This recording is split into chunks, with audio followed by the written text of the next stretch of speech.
Assalamualaikum warahmatullahi wabarakatuh. Berjumpa lagi bersama saya di channel Bayu Airbrush Lur. Gimana kabarnya? Tentunya dulu selalu jaga kesehatan dan jangan selalu jaga image ya Lur ya. Oke Lur.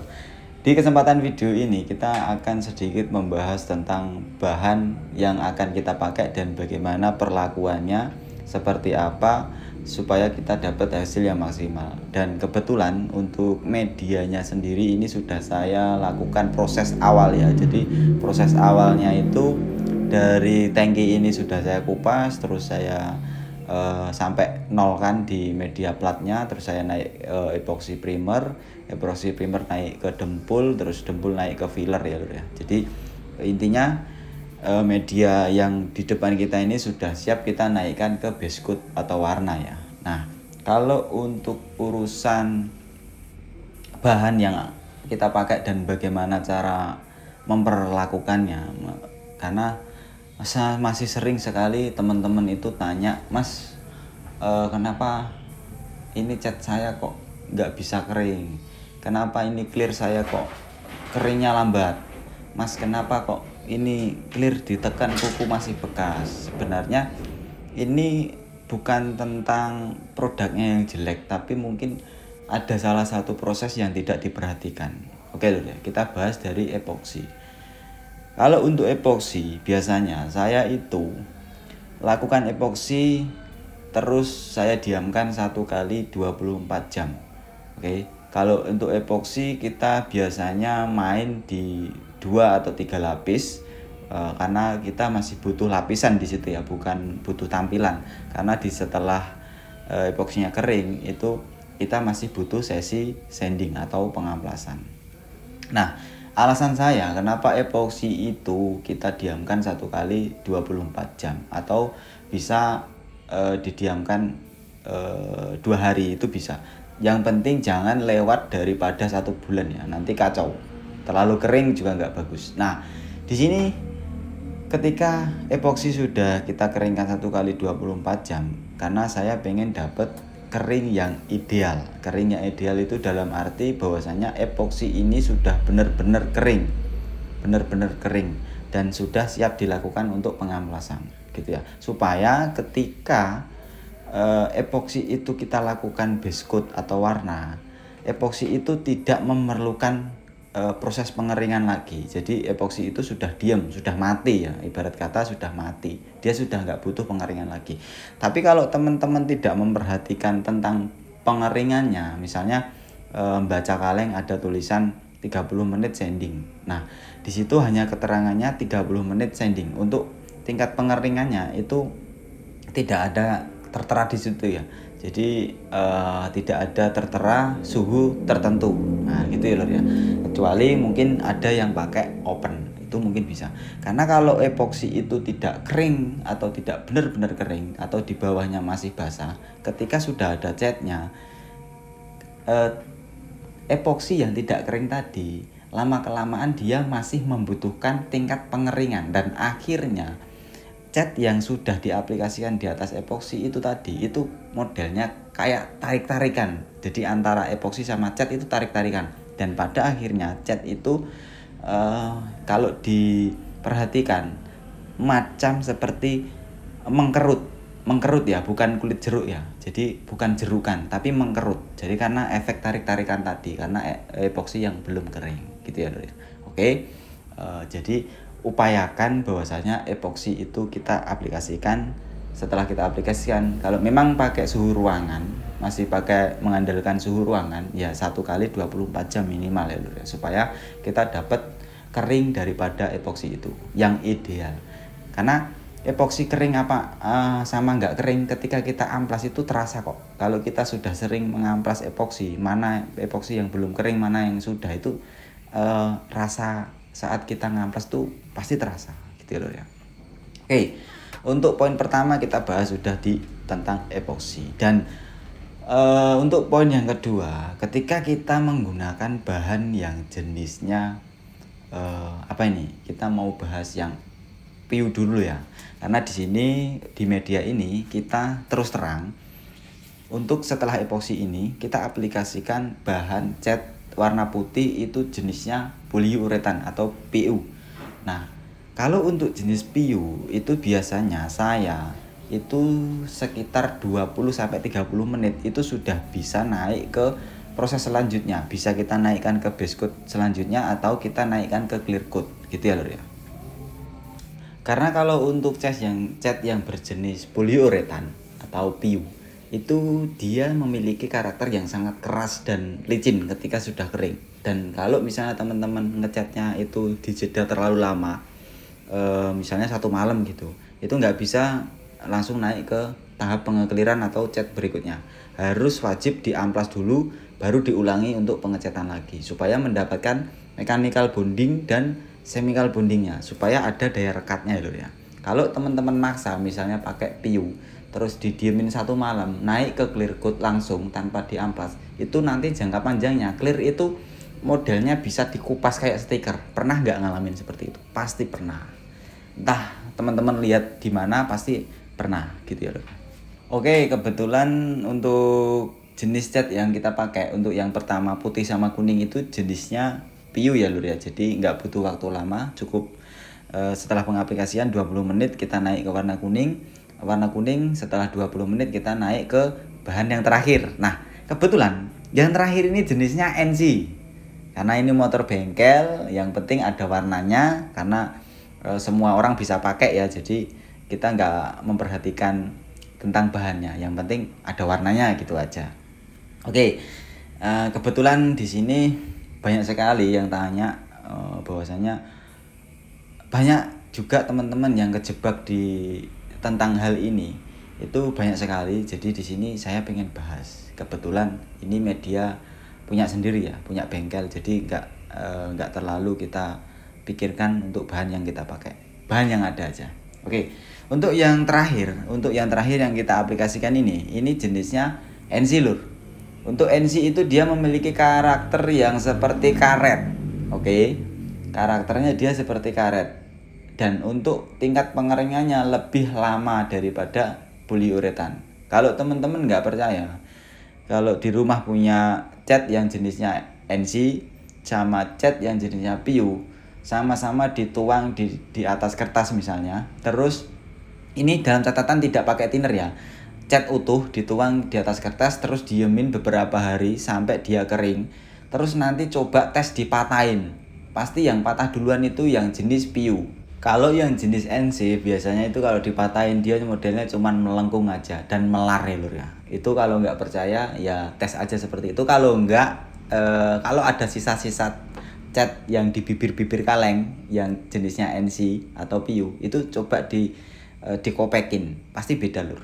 Nah, itu alasan daripada ketika kita pakai jenis NC sama PIU itu perlakuannya memang beda. Dan mohon maaf, kalau teman-teman masih main yang jenis NC, usahakan untuk tingkat pengeringannya itu diperhatikan lur. Oke, untuk tingkat pengeringannya diperhatikan. Ketika teman-teman masih belajar, masih mengandalkan suhu ruangan dan memakai cat yang jenisnya NC, usahakan untuk pengeringannya ya diperhatikan. Beda lagi kalau sudah pakai open ya, mungkin bisa lebih beda lagi gitu. Beda cerita intinya gitu. Oke, untuk pengekliran di sini kita pakai clear coat dari Nikon 4100, perbandingan rasio itu 4:1. Untuk thinner kita pakai di 15% aja gitu loh ya. Nah, ini adalah bukti daripada proses yang saya lewati, bahwasanya setelah saya aplikasikan cat terakhir yang jenisnya NC itu saya jeda kurang lebih kemarin 2 hari lur. 2 hari untuk perbaikan bengkel gitu ya lur ya. 2 hari untuk perbaikan bengkel dan itu buktinya. Tadi ngecat kita masih kelihatan baling-baling helikopternya, dan sekarang kita ngecat atau ngeclear kita sudah di ruangan yang sudah diperbaiki. Dan ruangan ini masih sama ruangan yang tadi. Jadi itu bukti daripada proses yang saya lewati ketika saya pakai jenis cat NC. Alasannya mas, simple.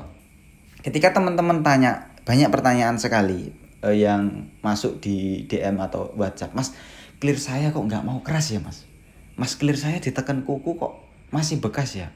Nah, kenapa mas kok nggak bisa kering? Stop. jangan nyalain clearnya dulu, coba dikoreksi dari bawah. Apakah ada beberapa proses yang terlewatkan, oke? Dan bahan yang dipakai juga diperhatikan. Karena gini lur, ketika kita pakai NC itu beda dengan halnya kita pakai PU. Kalau kita pakai PU mungkin kita paling banyak itu membutuhkan 2 lapis pengecetan. Itu sudah mendapatkan warna yang ideal.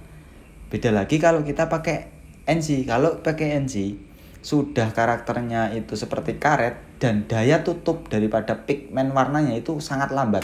Otomatis kita akan butuh mungkin 3-4 kali lapisan baru mendapatkan warna yang ideal. Itu kalau pakai NC.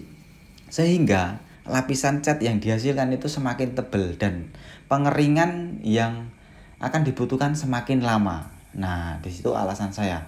Karena kalau kita tidak memperhatikan tingkat pengeringan daripada cat NC ketika ditimpa dengan clear coat atau bahan berikutnya yang mengandung chemical kimia, dia akan memiliki chemical bonding yang sangat over, sehingga pengeringan yang pertama tadi yang belum benar-benar kering itu bisa terjebak di dalam lapisan clear atau lapisan bahan berikutnya, sehingga seakan-akan clear itu tidak mau kering, padahal clear itu mungkin sudah kering tapi dia tidak mampu menahan beban karena di bawahnya itu masih basah. Itu lur. Nah, itu biasanya yang terjadi, yang sering teman-teman keluhkan. Terus yang kedua, kalau cat NC tidak diperhatikan untuk tingkat pengeringannya, nanti dia ketika beberapa bulan yang akan datang, dia itu kan kena panas setiap hari.